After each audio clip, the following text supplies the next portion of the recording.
bonjour, bonsoir à tous. J'espère que vous allez très bien, que Dieu vous bénisse abondamment. Et je viens vous souhaiter la bienvenue dans la cuisine d'inspiration saveur culinaire. Merci à mes abonnés, nouveaux comme anciens, aux anciens. Merci d'être encore là avec moi. Et aux nouveaux, soyez les bienvenus. Je n'oublie pas les visiteurs et ceux qui font un bref passage sur ma chaîne. Merci à vous et soyez tous bénis. Aujourd'hui, je viens vous présenter ma recette du jour. Au menu, nous aurons les chips de patates douces. Un peu compliqué à faire pour avoir des chips croustillantes. Donc, je vous montre comment ce que j'ai procédé pour réaliser cette recette de chips de patates douces. C'est parti pour la réalisation, c'est parti. Pour ça, j'aurai besoin de patates douces. J'ai pris deux variantes. Une à la peau violette jaune rose, l'autre à la peau beige. Et nous aurons du jus de citron pour mettre dans l'eau froide pour que nos patates douces ne s'oxydent pas. Et là, nous allons éplucher nos patates douces. La dernière fois, je vous ai montré comment réaliser les frites. Les frites, c'était plus facile, mais les chips, c'est un peu... Si on veut obtenir le croquant des chips, c'est un peu compliqué. Donc, moi, je vous montre comment ce que j'ai procédé. Donc là, j'épluche mes patates douces. Moi, je préfère pour les frites, les chips, les patates douces à la chair blanche. C'est plus goûteux, c'est plus ferme par rapport à la patate douce orange qui est plus molle quand on la fait frire. Donc, moi, je préfère à la chair blanche. Les deux ont la même chair, donc la chair blanche. La violette est un peu plus sucrée par rapport à la chair blanche. Et à la peau blanche, beige, un peu beige, disons beige, un peu kaki, disons. Voilà. La violette, à la peau violette est plus sucrée par rapport à la peau beige. Là, je mets mon jus de citron dans l'eau. Je plonge mes patates douces dans l'eau pour que ça ne s'oxyde pas. Et je continue à éplucher mes patates douces. Vous pouvez choisir la quantité qui vous convient. Vous pouvez choisir la variété qui vous convient parce qu'il y a plusieurs variétés. Ce que vous allez trouver sur place, prenez. Donc, moi, je préfère, s'il s'agit de vous conseiller, je préfère pour la friture à la chair blanche. C'est plus ferme et idéal pour les fritures, franchement.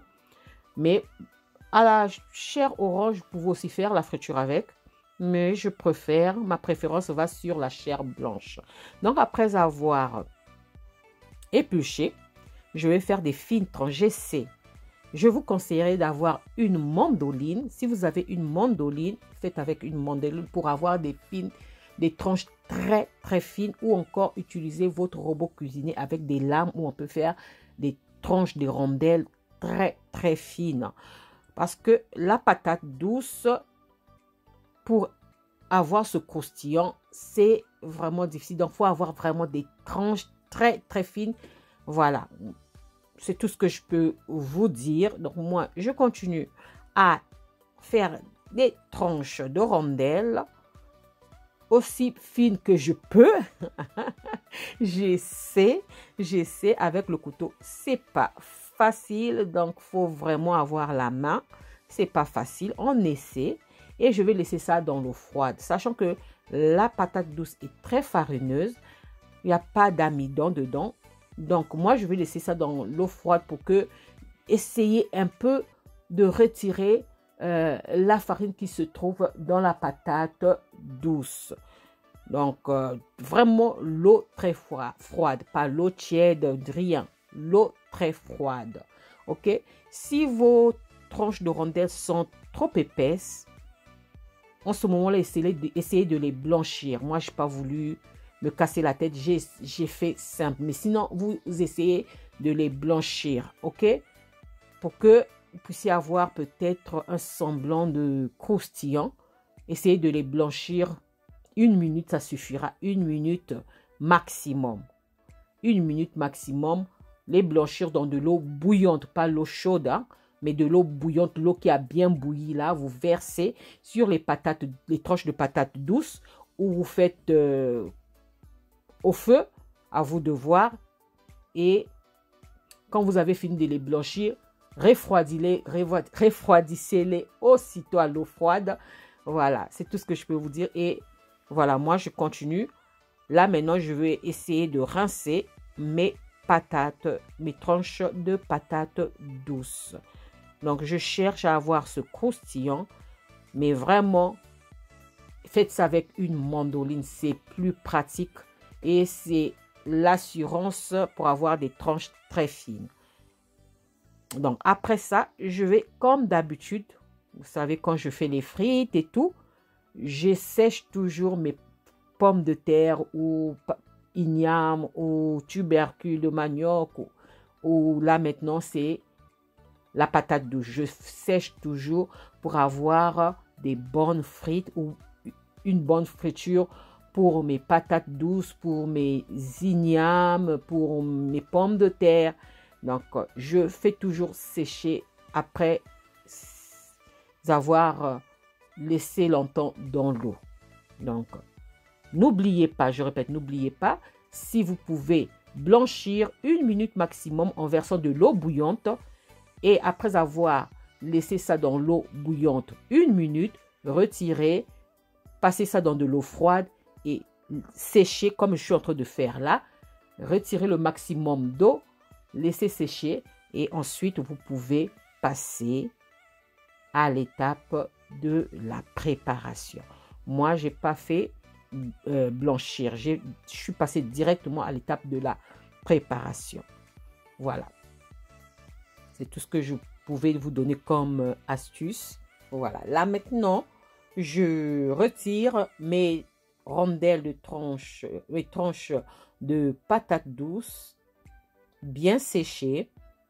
Et après les avoir retirées, je vais passer à l'étape suivante qui sera tout simplement l'étape de la friture. Je verse mon huile dans ma poêle à friture. Ma poêle à friture. Voilà. Et je laisse chauffer mon huile. Comme mon huile est assez chaude, je viens mettre les tranches de patates douces dans de l'huile bien chaude. Ensuite, moi, comme mes tranches de patates douces étaient un peu épaisses, je vais les faire frire 2 fois. 2 fois. Mais si pour vous, les tranches sont très fines, faites ça une seule fois. Une seule fois, pas 2 fois. 2 fois, vous risquez de les cramer. Une seule fois, ça suffira. Mais testez de toute façon. Quand vous allez les faire frire une fois, testez si c'est bien croustillant. Alors arrêtez la friture. Mais si c'est encore molle, faites frire 2 fois. Comme moi. Moi, je vais faire frire 2 fois.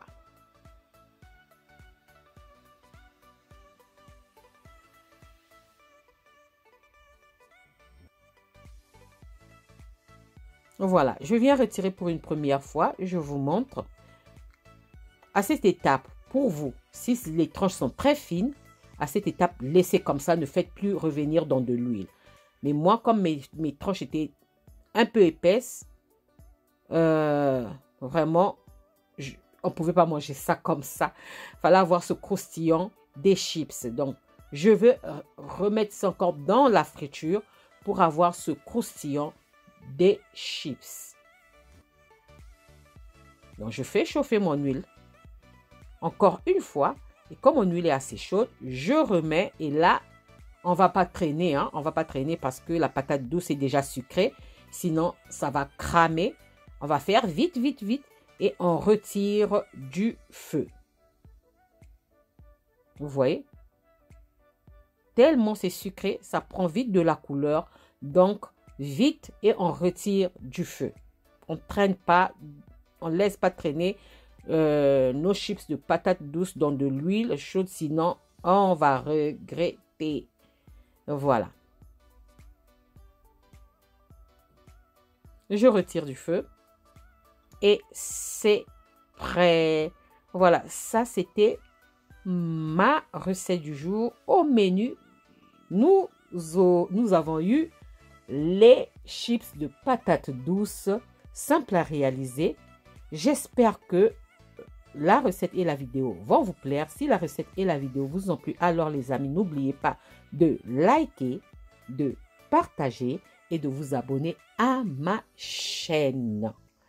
Je vous souhaite une bonne dégustation et à vous de jouer. Voilà, j'espère vous retrouver à la prochaine recette si Dieu le veut. Alors, je vous dis à la prochaine recette. Ciao, ciao. Merci à vous. Ciao. Merci à tous. Soyez bénis. Merci aux confrères, consoeurs, youtubeurs. Merci aux abonnés nouveaux comme anciens, aux visiteurs et ceux qui font un bref passage sur ma chaîne. Merci à ceux qui me soutiennent de près ou de loin, qui me visitent, qui partagent, surtout à ceux qui partagent. Merci, merci, merci de tout cœur. Soyez bénis à la prochaine vidéo. Bye.